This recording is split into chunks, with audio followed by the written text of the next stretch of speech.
Hello मेरे commandos, आ गए आपका अमृत भैया आज के नए सेशन में। क्योंकि 2026-25 सॉरी 2026-27 का सेशन शुरू हो चुका है और मैं आपका अमृत भैया लेके आ गया है फिजिक्स का क्लास 9 के फिजिक्स का चैप्टर। बहुत बहुत बहुत ज्यादा बच्चों को डर लगता है कि भैया साइंस में अब तो फिजिक्स आ गया, अब तो न्यूमेरिकल्स आ जाएंगे, अब तो ऐसे कॉन्सेप्ट्स आएंगे क्योंकि हमें मैथ भी पढ़ाना पड़ेगा साइंस के अंदर। तो मैं हूं ना, आप मेरे ऊपर जब विश्वास करते हैं और आपने चैनल को सब्सक्राइब किया है तो मैं आपके उस भरोसे को बिल्कुल अपने सर पर लेके चलूंगा और आपको अपने ऐसे कॉन्सेप्ट समझाऊंगा कि मोशन का कैसा भी न्यूमेरिकल हो, मोशन का कैसा भी कॉन्सेप्ट हो, कैसा भी ग्राफ का कॉन्सेप्ट हो, कैसा भी ग्राफ हो, मैं उसको बेहतरीन तरीके से आपको समझा दूंगा और इतने अच्छे इतने इजी वे में समझाऊंगा कि आपको बिल्कुल समझ में नहीं आएगा। तो चलिए शुरू करते हैं अपना 9th क्लास का फिजिक्स का पहला मोशन चैप्टर और एक प्यारे से गाने के साथ। आ गया मैथ पढ़ाने मैं आ गया, नहीं, आ गया मोशन पढ़ाने मैं आ गया। और आपका भैया मोशन पढ़ाने के लिए आपके सामने आया है। तो आपको जब मैं मोशन के कॉन्सेप्ट समझाऊंगा तो आपको बिल्कुल अपने आसपास की चीजों को ध्यान में रखना है। आप जिस कमरे में बैठे हो उसमें लाइट जला लीजिएगा और आसपास की चीजों को बहुत गौर से बहुत ध्यान से देखिएगा, क्योंकि मैं उनसे ही कुछ ऐसा कॉन्सेप्ट आपको समझाऊंगा, कुछ ऐसा कॉन्सेप्ट आपको डिलीवर करूंगा कि आपके दिमाग में हूबहू मोशन का पूरा टॉपिक बिल्कुल क्रिस्टल क्लियर आपको समझ में आ जाएगा। इतने अच्छे तरीके से समझ में आएगा कि फिर आप किसी को पढ़ा सकते हो। आप अपने जूनियर्स को मोशन के आने वाले टॉपिक्स हो, आने वाले न्यूमेरिकल्स हो, आप आने वाले अपने भाइयों बहनों को अच्छे तरीके से पढ़ा सकते हो, ना सिर्फ पढ़ सकते हो। चलिए शुरू करते हैं मोशन चैप्टर। मोशन की शुरुआत करते हैं। तो मोशन है क्या? मोशन है क्या है भाई? तो मोशन की डेफिनेशन लिखते हैं कि when when an object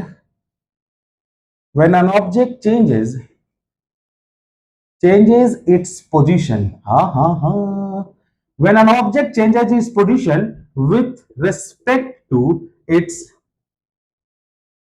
reference point and time, then we can say that object is in motion। ला ला ला, क्या है भैया? देखो सिंपल सा ऐसा डेफिनेशन लिखूंगा कि आपके दिमाग में छप जाएगा। ये डेफिनेशन है, when an object changes its position with respect to its reference point and time, then we can say that sorry then we can say that object is in motion. मतलब क्या है? अब भैया आपने जो लिखा है उसमें कुछ वर्ड्स छुपा दिए हैं, इस वर्ड्स का मतलब पहले समझा दो। ये रेफरेंस पॉइंट क्या है इसका मतलब पहले समझा दो, फिर तो डेफिनेशन क्लियर होगा। तो चलो पहले मैं समझा देता हूं कि ये पोजीशन क्या है और ये रेफरेंस पॉइंट क्या है, इन दोनों से क्या मतलब होता है। कि मैं मोशन को डिफाइन कर रहा हूं तो इन दोनों को पहले समझना चाहिए ना भैया, पोजीशन क्या है और रेफरेंस पॉइंट क्या है।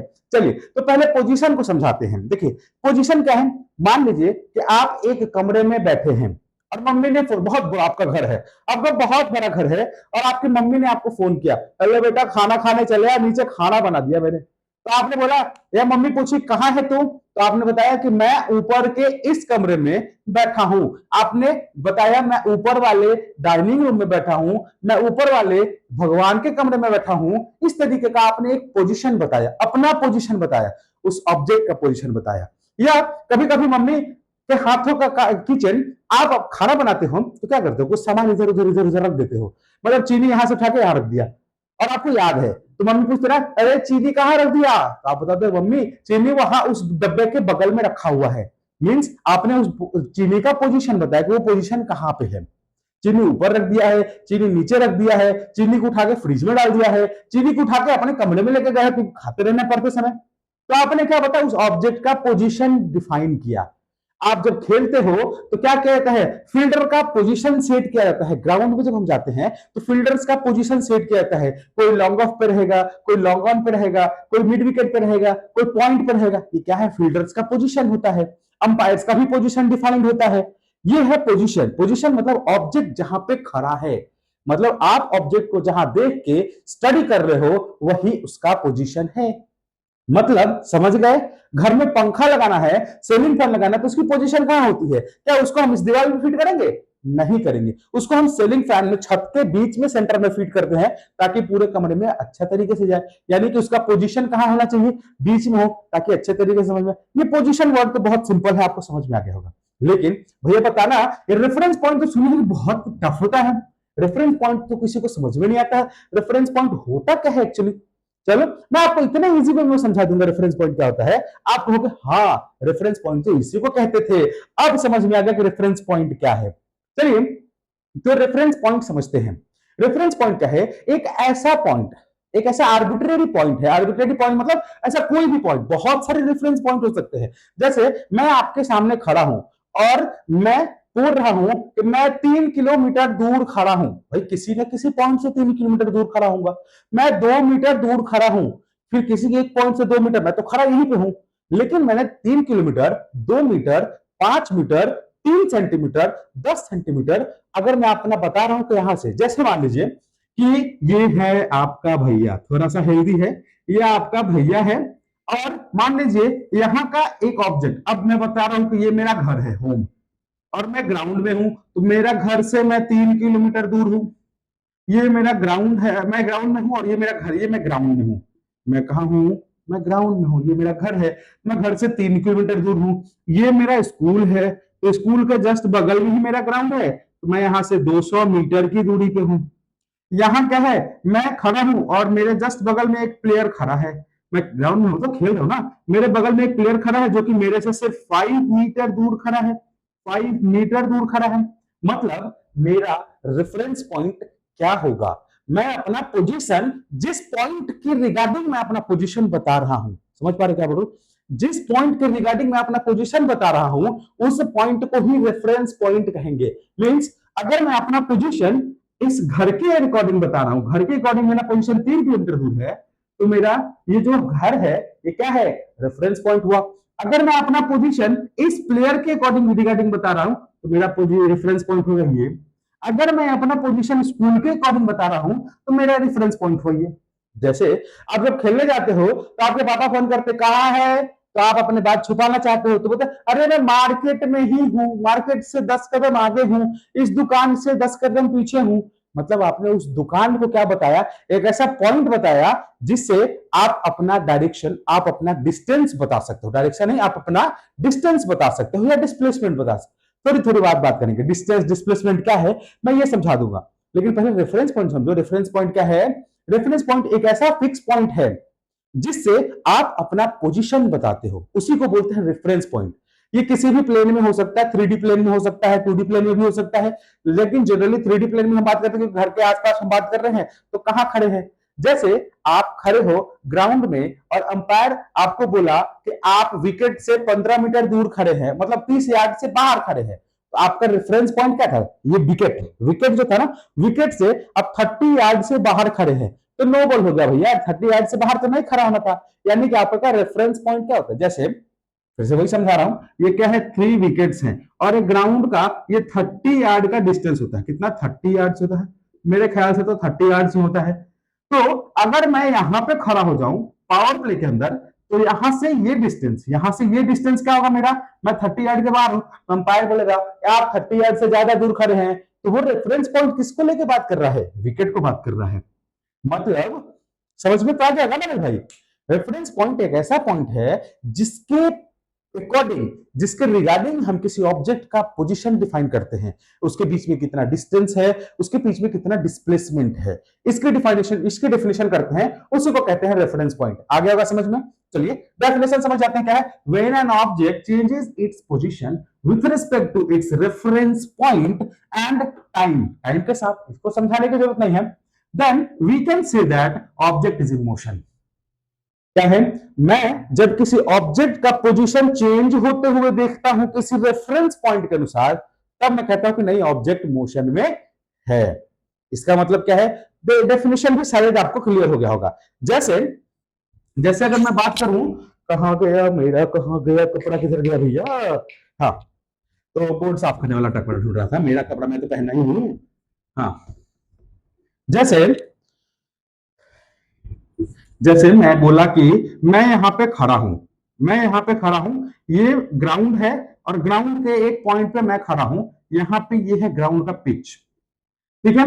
और पिच के रेस्पेक्ट में मुझे हमारे धोनी साहब, यहाँ पे धोनी साहब खड़े हैं और यहाँ पे मैं फील्डिंग कर रहा हूँ, चेन्नई सुपर किंग्स में हूं मैं, तो धोनी साहब यहाँ है और यहाँ से बोल रहे हैं कि भाई देख भसक जा वहां से, तू यहाँ से लॉन्ग ऑफ पे चला जा। लॉन्ग ऑफ पे चले जाने का मतलब क्या है, यहाँ से मैं उठा और मान लीजिए बॉलिंग विकेट इधर से उड़ी तो मैं यहाँ उठ के चला गया, मैं यहां उठ के चला गया, मतलब रेफरेंस पॉइंट के अनुसार मैं यहां से उठ के यहां चला गया, कुछ टाइम लगा होगा मुझे जाने में। रेफरेंस पॉइंट क्या था मेरा, विकेट पिच जिसपे बैटिंग हो रही है, वहां से मैं इधर में गली से निकल के कहां चला गया, मैं चला गया किधर में, लॉन्ग ऑफ पे चला गया। तो मैंने अपने रेफरेंस पॉइंट के अनुसार टाइम के साथ ट्रैवल किया कि नहीं, टाइम के साथ अपना पोजीशन चेंज किया कि नहीं किया ना, मींस मैंने मोशन किया है। बिना मोशन किए तो मैं वहां से उठ के यहां नहीं आऊंगा, बिना मोशन किए तो मेरा पोजीशन चेंज नहीं होगा। मतलब ए भैया काय भाग रहे हो, मतलब कि अगर मैं पहले यहां से 10 मीटर की दूरी पे था, अब मैं यहां से मान लो 50 मीटर की दूरी पे चला गया, मतलब मैं पिच से रेफरेंस पॉइंट से 10 मीटर से 50 मीटर दूरी पे चला गया, मतलब मेरा पोजीशन चेंज हुआ। और उसी पोजीशन चेंज को हम कहते हैं, जब ऑब्जेक्ट पोजीशन चेंज करता है अपने रेफरेंस पॉइंट के अनुसार, उसी को कहते हैं ना ना ना ना ना ना ना ना मोशन कहते हैं, मोशन कहते हैं। आपको समझ में आ गया होगा मोशन, डेफिनेशन क्लियर है, सिंपल सा डेफिनेशन है, जब कोई ऑब्जेक्ट अपना पोजीशन चेंज करता है किसके अकॉर्डिंग, रेफरेंस पॉइंट के अकॉर्डिंग टाइम के साथ, तब क्या होता है, उसको हम मोशन में कहते हैं। तब ऑब्जेक्ट क्या है, ऑब्जेक्ट मोशन में है, मोशन में है ना। चलिए एक दो एग्जांपल बहुत अच्छे तरीके से आपको समझाते हैं। जैसे मैं बैठा हूं ट्रेन में, और ट्रेन में बैठ के मैं जा रहा हूं, और मेरे सामने बैठी है मेरी, कौन बैठा है, नहीं नहीं नहीं नहीं गलत जा रहे बच्चे, मेरे सामने बैठा है एक मित्र, कौन मित्र है नहीं बताऊंगा, और हम दोनों बात करते हुए जा रहे हैं। और पता है कैसे, ये ट्रेन है, छुक छुक छुक छुक छुक छुक छुक छुक, ट्रेन रेलगाड़ी, ये ट्रेन है, ट्रेन बहुत अच्छा है, ऐसा लग रहा है कि पटरी बना दिया, नहीं ये क्या है, ये ट्रेन है। और यहाँ पे है प्लेटफॉर्म, प्लेटफॉर्म पे खड़ा है, तो क्या बोलते हैं स्टेशन मास्टर, प्लेटफॉर्म पर तो स्टेशन मास्टर खड़ा होगा। तो जब ये ट्रेन जा रही है छुक छुक छुक छुक छुक छुक छुक छुक, और मैं अपने दोस्त से तो कंटिन्यूअसली बात कर रहा हूं, मैं यहां बैठा हूं, मेरे सामने वो बैठा है, मैं इनसे तो बात कर रहा हूं, ट्रेन ऐसे ट्रेन ट्रेन ट्रेन ट्रेन चली जा रही है। तो अगर मैं अपने दोस्त को रेफरेंस पॉइंट मानूं, क्या बोला मैंने, अगर मैं अपने दोस्त को रेफरेंस पॉइंट मानूं, तो मेरा पोजीशन चेंज हो रहा है क्या, मेरा पोजीशन चेंज हो रहा है क्या, नहीं हो रहा है। मैं जहां बैठा था उससे 2 मीटर की दूरी पे, 1 मीटर की दूरी पे वही मैं बैठा हूं, कितने टाइम बीत गए लेकिन मैं यही का वही बैठा हूं, मतलब मेरे फ्रेंड के रेफरेंस पॉइंट मानने से मेरा पोजीशन चेंज नहीं हो रहा है, इसका मतलब मैं मोशन नहीं कर रहा हूं। आया बात समझ में, आ गया होगा समझ में। चलिए तो समझाते हैं, अगर मोशन नहीं कर रहे तो क्या कर रहे भैया, भैया अगर आप मोशन में नहीं हो तो क्या कर रहे हो, मोशन में नहीं हो तो क्या कर रहे हो। फिर बात आती है, अरे ए मेरा सोफा भैया काहे ऐसे आवाज कर रहे हो, बच्चे कुछ और समझ जाएंगे, जरा साइड में हो जाओ। ये सोफा भैया का आवाज था, सोफा भैया का आवाज था, ठीक है। तो हाँ, रेस्ट की बात करते हैं कि जब ऑब्जेक्ट मोशन में नहीं होगा तो किस में होगा, ऑब्जेक्ट रेस्ट में होगा। क्या लिखेंगे, डेफिनेशन छाप दो ना ऊपर से, व्हेन एन ऑब्जेक्ट चेंज नहीं, when an object does not changes या does not change its position with respect to its reference point, with respect to its reference point, then and time, reference point and time, then we can say that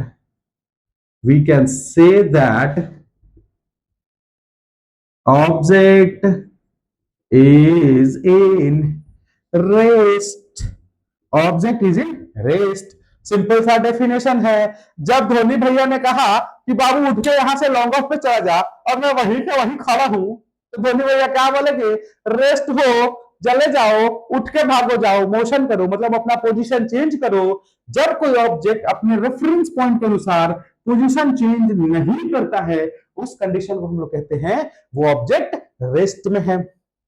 तो example पे आ जाए अपने, example यही था ना कि एक दोस्त के साथ मैं ट्रेन में बैठा हूं और ट्रेन छुक छुक छुक छुक छुक छुक छुक छुक चलते जा रही है। मैं अपने दोस्त के अकॉर्डिंग अपना पोजीशन चेंज नहीं कर रहा हूं, मैं अपने दोस्त के अकॉर्डिंग अपना पोजीशन चेंज नहीं कर रहा हूं। मेरी बात को गौर से सुनिएगा, मैं अपने दोस्त के अकॉर्डिंग अपना पोजीशन चेंज नहीं कर रहा हूं, इसका मतलब है मैं अपने दोस्त के अकॉर्डिंग रेस्ट में हूं कि नहीं हूं?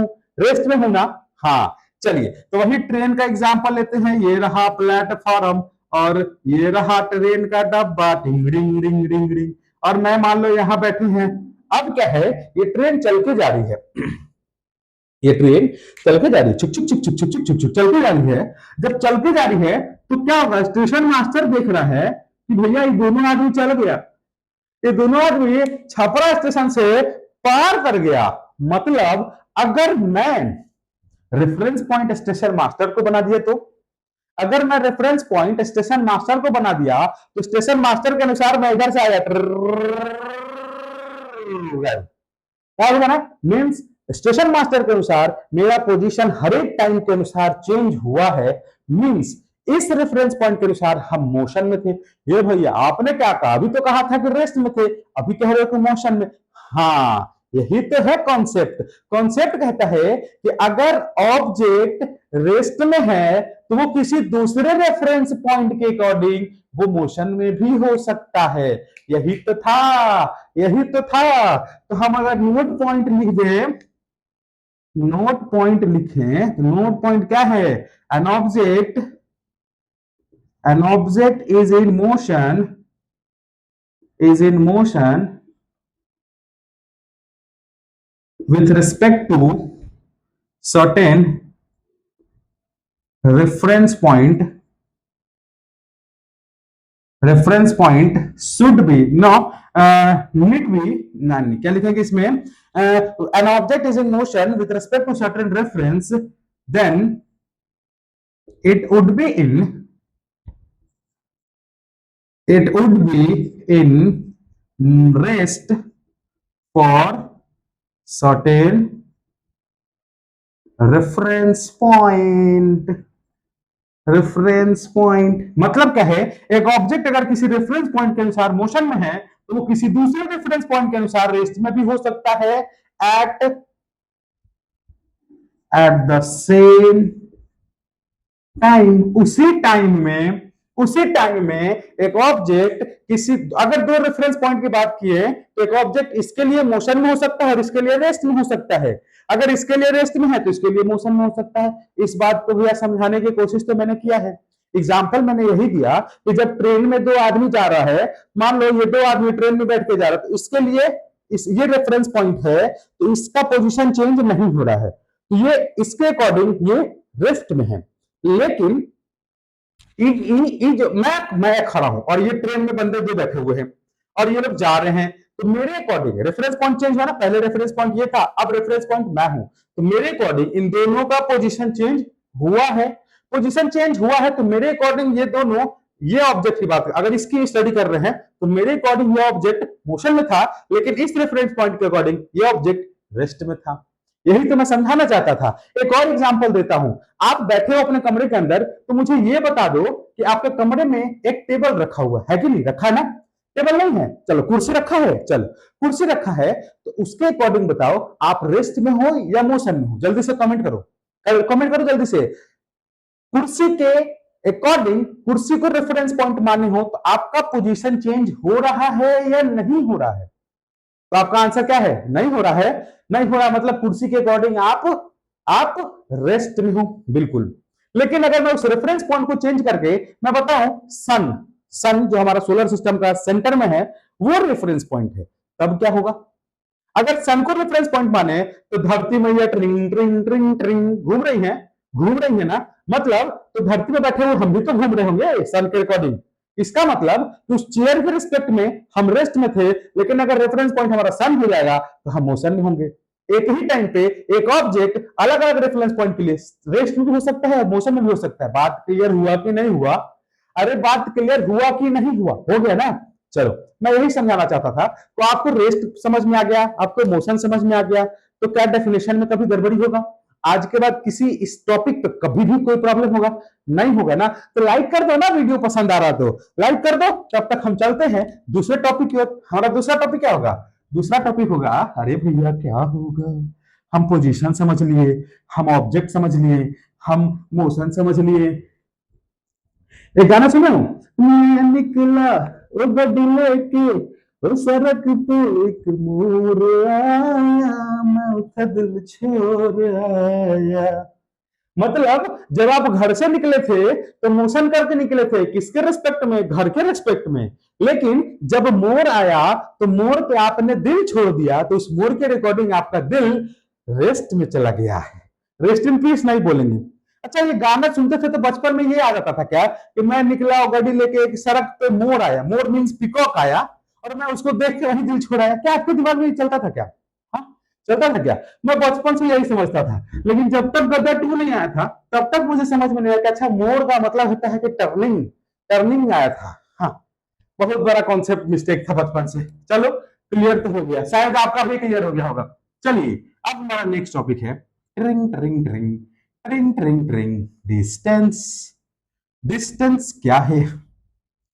बहुत सिंपल है, बचपन से पढ़ के आ रहे हो। डिस्टेंस, डिस्प्लेसमेंट, डिस्प्लेसमेंट तो नहीं पढ़े है ना? हाँ, डिस्टेंस तो पढ़ के आ रहे हो ना। चलो मैं समझाता हूँ डिस्टेंस क्या है। डिस्टेंस का अगर डेफिनेशन मैं लिख दूं, the actual path, the actual path of, the actual length of the path कहेंगे, the actual length of the path, the actual length of the path by which object move moves moves। मतलब एक ऐसा path, actual length का मतलब होता है कि पूरा लेंथ उस पाथ का जिससे ऑब्जेक्ट ने मूव किया है, उसको कहते हैं डिस्टेंस। डिस्टेंस का मतलब क्या है? The actual length of the path by which object moves. मान लीजिए कि ये रहा मेरे प्रिय स्टूडेंट, मेरे प्रिय छोटे भाई का घर। घर छोटा सा है, लेकिन इस घर पे चांद का टुकड़ा है। कोई बात नहीं, ऐसा ही मान लो आपका घर है और आप घर से स्कूल जाने वाले हो। आपका स्कूल रहा यहाँ, ये बिल्डिंग बड़ा सा है, स्कूल वाले तो बहुत बड़े हैं भैया, और बहुत बड़ा बड़ा बिल्डिंग इंफ्रास्ट्रक्चर बना के बैठे हुए हैं। ये रहा स्कूल आपका। ये क्या है? Home to school. ये रहा होम टू स्कूल। आपको जाना है घर, पता है यहाँ है, और रास्ता ही सीधा सीधा है। एक रास्ता इधर से है, एक रास्ता इधर से, फिर इधर से, फिर इधर से। ठीक है, टिंग टिंग टिंग टिंग, इधर से नहीं है। हाँ हाँ हाँ हाँ हाँ हाँ हाँ हाँ हाँ हाँ हाँ हाँ हाँ हाँ। एक रास्ता कैसा है भाई? एक रास्ता है ऐसे आया, और ऐसे सिंगल लाइन खींचते हैं। सिंगल लाइन खींचेंगे तो ज्यादा समझ में आएगा आपको, है कि नहीं? तो एक रास्ता ऐसे आया, फिर ऐसे गया, तो यहाँ पे आपका एक मित्र का घर है। ये है मित्र का घर, होम ऑफ फ्रेंड। ये वो फ्रेंड है जो आपके ही साथ आपके बेंच पे बैठता है। आप गए यहाँ से, और फिर यहाँ से घूम के, यहाँ से घूम के आए यहाँ पे, और यहाँ पे है उस मित्र का घर।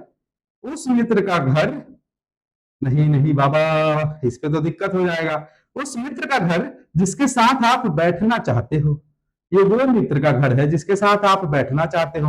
और फिर यहां से ये रहा स्कूल का रास्ता। ठीक है। क्या ये घर फ्रेंड का, ये कौन सा फ्रेंड का घर है? ये उस फ्रेंड का घर है जिस, देखिए ये उस फ्रेंड का घर है जिसके साथ आप बैठते हो, और ये उस फ्रेंड का घर है जिसके साथ आप बैठना चाहते हो। दोनों में डिफरेंस है ना। चलिए हम अपने कॉन्सेप्ट को समझते हैं। क्या है? The actual length of the path, मतलब आपने जिस रास्ते को कवर किया उस रास्ते का पूरी लंबाई कितनी है, उसको हम कहेंगे डिस्टेंस। डिस्टेंस कहेंगे। चलिए, जब हम यहां से घर से निकले तो पापा का बाइक लेके निकले, पापा का बाइक लेके निकले हैं। पापा के बाइक पे अगर हम ओडोमीटर का, पता है ओडोमीटर के बारे में भी बताएंगे, ओडोमीटर पे 0 किलोमीटर शो कर रहा है। पापा ने फील्डिंग सेट रखी है बेटे। चलिए, पापा का बाइक लेके चले, घर से निकले, स्विंग ट्रिंग ट्रिंग, दोस्त को बैठाए, ट्रिंग ट्रिंग ट्रिंग।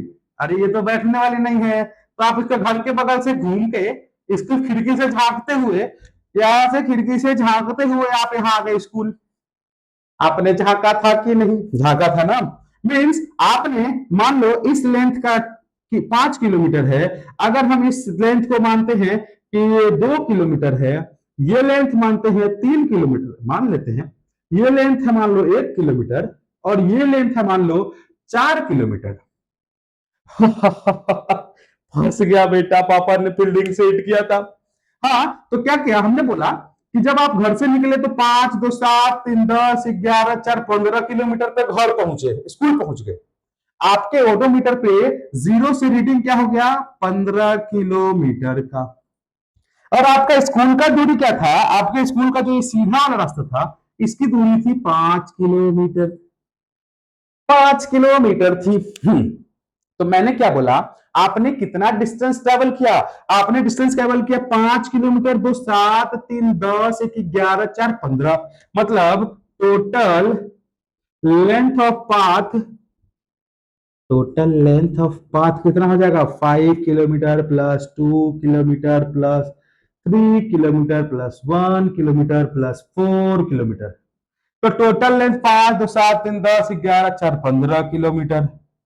15 ही आएगा। जी हाँ।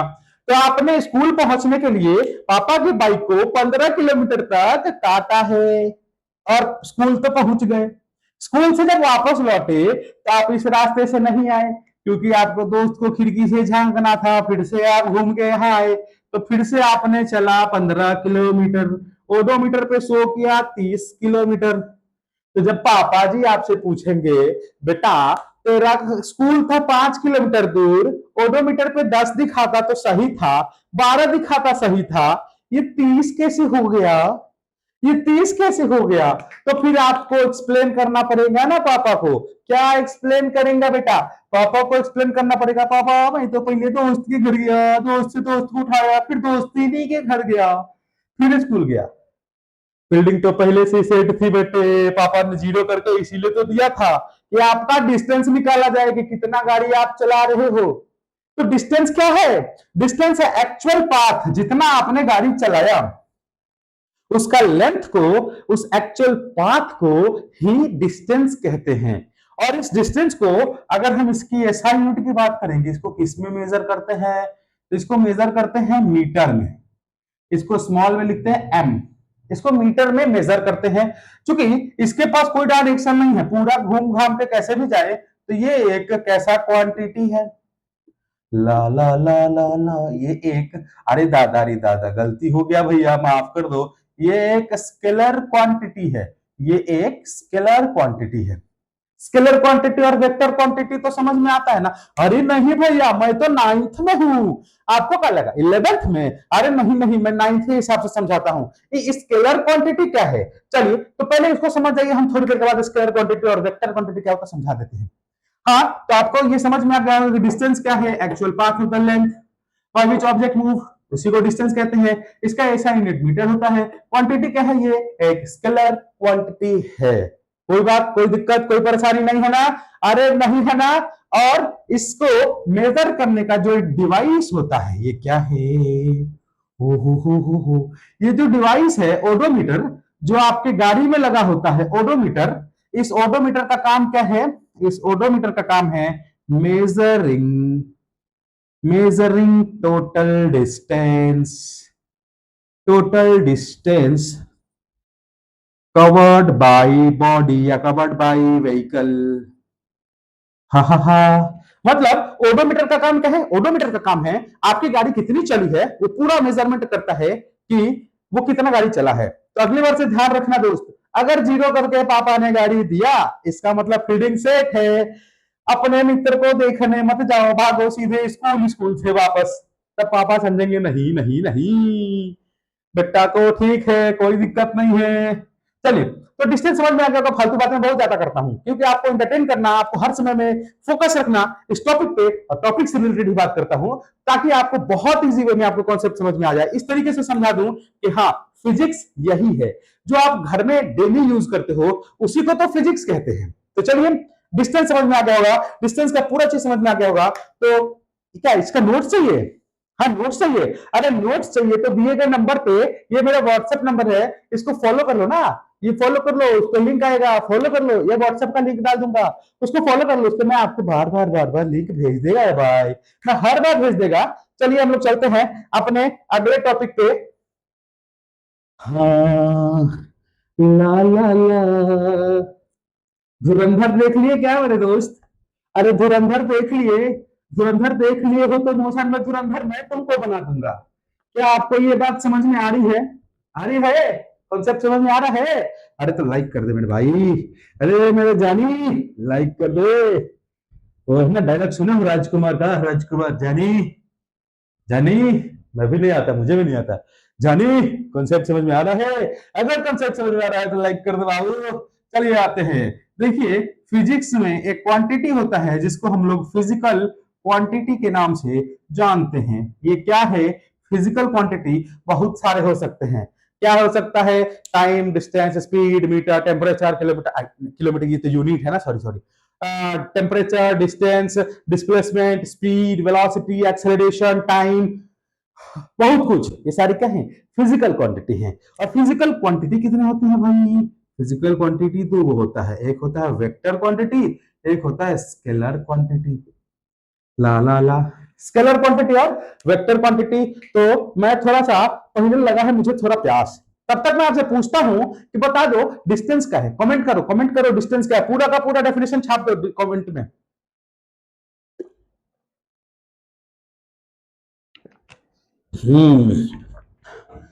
मजा आ गया। हाँ जी, तो क्या है वेक्टर क्वांटिटी? क्या है वेक्टर क्वांटिटी? क्या है स्केलर क्वांटिटी? क्या है? वेक्टर क्वांटिटी एक ऐसा फिजिकल क्वांटिटी है जिसके पास मैग्नीट्यूड के साथ साथ डायरेक्शन भी होता है। स्केलर क्वांटिटी के पास सिर्फ और सिर्फ मैग्नीट्यूड, ओनली मैग्नीट्यूड होता है, और इसके पास डायरेक्शन भी होता है, मैग्नीट्यूड भी होता है। भैया मैग्नीट्यूड क्या है? क्या करते हो? फिजिक्स को इतना हार्ड बनाते हो? अरे भैया बकवा, मेरा दोस्तवा, मेरा बबुआ, मेरा कमांडो, ये क्या है? मैग्नीट्यूड का मतलब क्या है? मैग्नीट्यूड का मतलब है सिर्फ और सिर्फ numerical value, numerical value with unit. अरे यूनिट नहीं लिखेंगे तो क्या होगा? यूनिट नहीं लिखेंगे तो क्या होगा? बोल सकते हैं विथ और विदाउट यूनिट दोनों बोल सकते हैं, तो सिर्फ बोले क्या? Magnetic numerical value. जैसे आप दुकान पे गए, ठीक, आपने बोला भैया, मम्मी ने बोला 5 किलो चीनी नॉर्थ डायरेक्शन में दे दो। ऐसा बोलोगे क्या? 5 किलो चीनी नॉर्थ डायरेक्शन में दे दो, ऐसा नहीं बोलोगे ना? ऐसा नहीं बोलोगे। इसका मतलब है कि भैया 5 किलो चीनी दे दो। 5 किलो चीनी का मतलब क्या है? सिर्फ और सिर्फ आपको 5 किलो चाहिए। काला पॉलिथीन, नीला पॉलिथीन, दक्षिण से लाए, उत्तर से लाए, पूरब से लाए, पश्चिम से लाए, जमीन से खोद के निकाले, उससे आपको क्या मतलब है? कोई मतलब नहीं है ना। तो क्या है ये? क्या है? न्यूमेरिकल वैल्यू है 5 kg। बोला गया बाबू, मम्मी पूछी बेटा टाइम बता दो, तो आपने टाइम देखा, बोल मम्मी 2:20 नीचे से ऊपर आए। मम्मी बोलेगी आजा आजा आजा आजा, इधर समझाती हूँ तेरे को। आपने क्या बोला? 2 मिनट 20 सेकेंड। आपने टाइम बताया, आपने टाइम के लिए कोई डायरेक्शन बताया क्या? ऊपर से नीचे, दाएं से बाएं, बाएं से दाएं, कुछ भी नहीं बताया।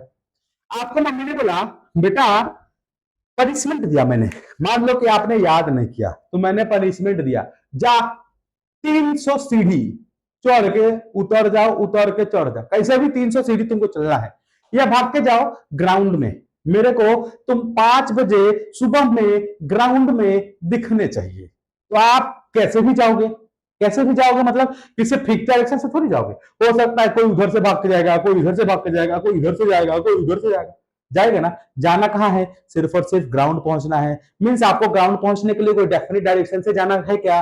कोई जरूरत नहीं है, आप कैसे भी ग्राउंड पहुंच जाओ ना, आपको कोई डायरेक्शन नहीं बताया गया। इसका मतलब क्या है? वो भी है मैग्नीट्यूड। मीन्स अगर बोला गया 5 किलोमीटर भागना है तो 5 किलोमीटर किधर से भागोगे? हुई हुई हुई हुई हुई हुई हुई 5 किलोमीटर 5 किलोमीटर कंप्लीट हो जाएगा। तो न्यूमेरिकल वैल्यू सिर्फ और सिर्फ हो, जैसे 5 kg, टाइम दिया गया हो, डिस्टेंस दिया गया हो, ये सब क्या है? ये सब सिर्फ और सिर्फ स्केलर क्वांटिटी है। बात समझ में आ गई? लेकिन आपको कहा गया बेटा सुनो, एक डब्बा है, एक डब्बा पे 5 न्यूटन का फोर्स लगा के रख दो, तो क्या करोगे? आप जाओगे 5 न्यूटन का फोर्स लगाओगे, अरे फोर्स लगाओगे किधर? मम्मी से पूछोगे ना, मम्मी रखना किधर है ये तो बता दो, अरे ये तो बता दो रखना किधर है। जैसे मान लो एग्जांपल हो गया फोर्स, कि 5 न्यूटन का फोर्स लगाना है।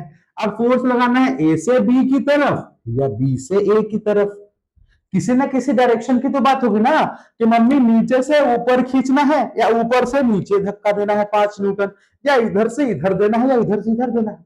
मींस कोई एक डेफिनेट डायरेक्शन तो बताना पड़ेगा ना 5 न्यूटन का फोर्स लगाने के लिए मेरे भाई।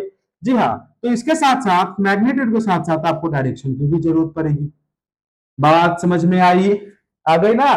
चलो, ये था scalar sorry vector quantity. Vector quantity के साथ साथ मतलब मैग्नीट्यूड भी है और डायरेक्शन भी है। तो आपको बात समझ में आ गया होगा। स्केलर क्वांटिटी क्या होता है? वैसा क्वांटिटी जिसको सिर्फ और सिर्फ मैग्नीट्यूड चाहिए। वेक्टर क्वांटिटी क्या होता है? वैसा क्वांटिटी जिसको सिर्फ और सिर्फ जिसको डायरेक्शन भी चाहिए और मैग्नीट्यूड भी चाहिए। तब जाके कहेगा हाँ मैं हूं वेक्टर, मैं हूं डॉन, मैं हूं डॉन नहीं कहेगा, मैं हूं वेक्टर। टिंग टिंग, मैं हूं टेक्टर, अरे टेक्टर मत कह देना बाबू, मैं हूं वेक्टर, मैं हूं स्केलर। स्केलर मतलब सिर्फ मैग्नीट्यूड, वेक्टर मतलब मैग्नीट्यूड के साथ साथ डायरेक्शन भी।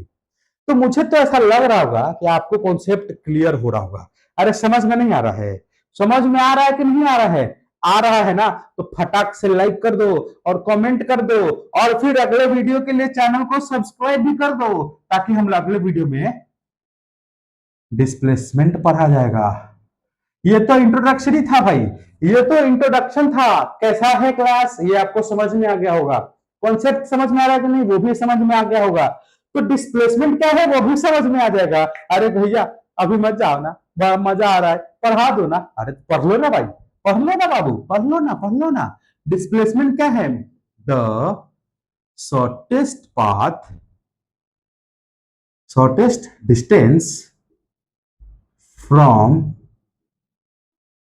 initial to the final position। भैया क्या कर रहे हो? The shortest distance from initial to the final position is termed as displacement। Displacement मतलब एक छोटा दूरी, एक सबसे छोटा डिस्टेंस जिसमें इनिशियल से फाइनल पोजीशन तक का डिस्टेंस को लिया जाता है, सबसे छोटा, उसी को डिस्प्लेसमेंट कहते हैं। कैसे समझाऊं, कैसे समझाऊं, कैसे समझाऊं? चलिए, ये रहा मेरे पास मेरा एक डिवाइस, ये रहा मेरे पास एक रिमोट, और मैंने देखिए यहां से उठाया, ये मेरा हाथ है, और इसको ऐसे घुमाया, ring ring ring ring ring ring ring ring ring ring, ये उसका रास्ता है। जिगजैग पाथ पे भले चल रहा है, ऐसे रैंडमली चल रहा है, और फिर फाइनली आके यहाँ बैठ गया। कहां से शुरू होता है? यहाँ से। तो मैंने बोला बाबू आंख बंद कर दो, ये दोनों पोजीशन रहा। मैंने बाबू बोला आंख बंद कर दो, ये आपके सामने रखा हुआ ऑब्जेक्ट है, ठीक है? ये दो ही पोजीशन है, और यहाँ से शिंग शिंग शिंग शिंग आंख बंद किया। मैं आंख बंद करा के कर रहा हूँ, कुछ नहीं कर रहा हूँ, आपको नहीं बताया आंख बंद रखो, आंख बंद रखो, आंख बंद रखो। आंख खोल लो, खोलिए, खोलिए। तो आपने क्या पाया? आपने क्या पाया? आपने ये देखा कि इस हाथ से इस हाथ पे रिमोट चला गया, मींस ऑब्जेक्ट यहां से यहां तक डिस्प्लेस हुआ है। आपने तो ये देखा ही नहीं, थोड़ा सा वीडियो को बैक फॉरवर्ड करके देखो, तो आपने ऑब्जेक्ट को देखा नहीं, ऑब्जेक्ट ऐसे ऐसे मूव करके यहां आया था। लेकिन उससे क्या फर्क पड़ता है भैया? ऑब्जेक्ट कितना सबसे छोटा डिस्टेंस ट्रेवल किया, श्रिंग ट्रिंग, यही तो सबसे छोटा डिस्टेंस है उसके बीच का। तो सबसे छोटा डिस्टेंस को ही तो डिस्प्लेसमेंट कहते हैं। फाइनल, ये इनिशियल पोजीशन है, ये फाइनल पोजीशन है। ऑब्जेक्ट यहां से मूव करके यहां गया, तो इसी को तो डिस्प्लेसमेंट कहेंगे, इसी छोटे से पाथ को तो डिस्प्लेसमेंट कहेंगे। अरे भैया कितना सिंपल है, मजा आ गया। जैसे मान लीजिए कोई पोजीशन है ए, ठीक? अरे बाप रे बाप, अरे हफा दिए हो, हफा दिए बाबू तुम तो। अरे तुम तो हमको प्यास लगवा दिए बाबू। पढ़ते हो ना, जब पढ़ते हो तो हमको प्यास लगे चाहे भूख लगे, हम तो पढ़ाएंगे ना। और हाँ, उस पर आज झुकेगा भी नहीं और झुकने भी नहीं देगा मेरे बाबू को।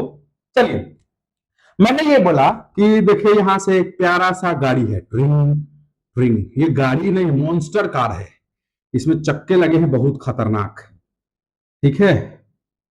और मैंने बोला कि बाबू आंख बंद करो। यहाँ बैठा है कौन? आपका अमृत भैया डॉन। और गाड़ी यहाँ से चलना शुरू हुई, शिंग। लेकिन गाड़ी कैसे गई? ट्रुम, ट्रुम, ट्रुम, ट्रुम, ट्रुम। वाह, क्या बात है। अरे बचपन में सुने होगे छिछिड़िया काटते हुए। ये छिछिड़िया काट रहा था, छिछिड़िया काट रहा है मतलब छिछिड़िया काटते हुए पहुंचा है। तो ये जो लेंथ है, ये टोटल लेंथ है ना मेरे दोस्त, इतने लेंथ पे गाड़ी चली है। तो ये लेंथ को हम क्या कहेंगे? ये ऑब्जेक्ट इतना मूव किया है, मतलब ऑडोमीटर पे तो इतना शो करेगा ना, यानी कि ये डिस्टेंस है।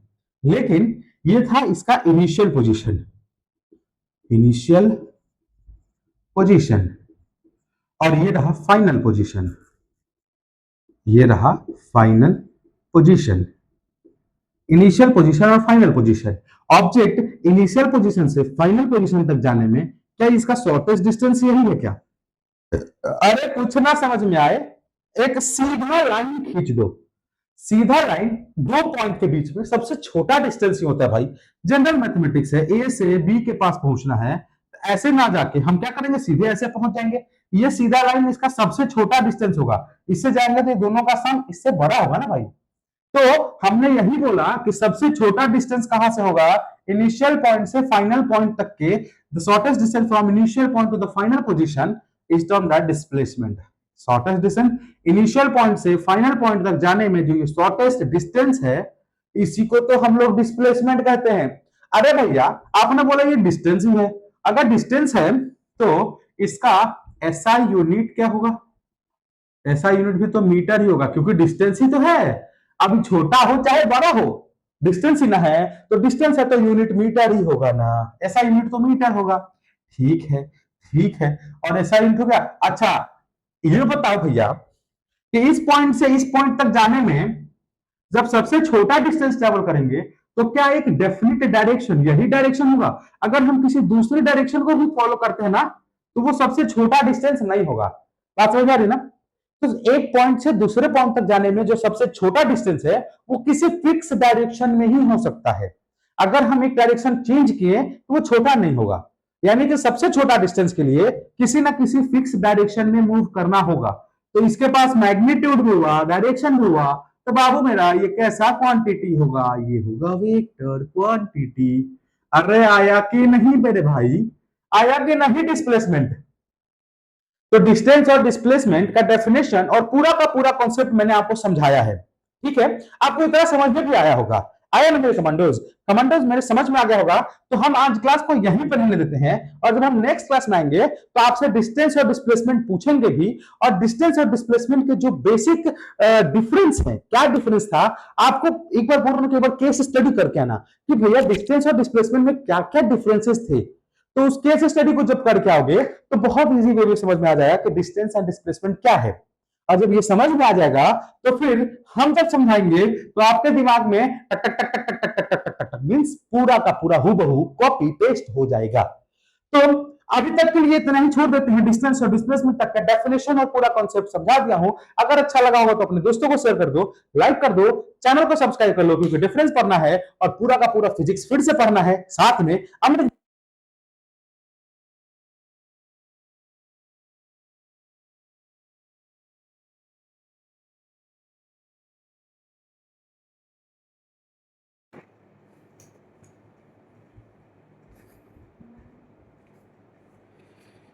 और मेरा मेरा भाई भी कह रहा है कि भैया क्लास खत्म करिए, क्योंकि मैं डिस्चार्ज हो चुका हूँ, मुझे खाने के लिए चाहिए। आपको तो नहीं चाहिए लेकिन मुझे तो चाहिए। तो ये भी डिस्चार्ज हो चुका है, इसीलिए हम क्लास को यही बंद करते हैं। नेक्स्ट क्लास में जब आएंगे तो हम आपको समझाएंगे कि डिस्टेंस और डिस्प्लेसमेंट में क्या डिफरेंस है। उसके बाद स्पीड एंड वेलोसिटी के बारे में पढ़ेंगे, फिर मोशन के और भी बहुत अच्छे अच्छे कॉन्सेप्ट पढ़ेंगे, न्यूमेरिकल सॉल्व करने के तरीके सीखेंगे। मिलते हैं नेक्स्ट वीडियो में, तब तक के लिए वाह वाह वाह वाह, क्या बोलते उसको, तब तक के लिए जय हिंद, जय भारत, बहुत बहुत धन्यवाद।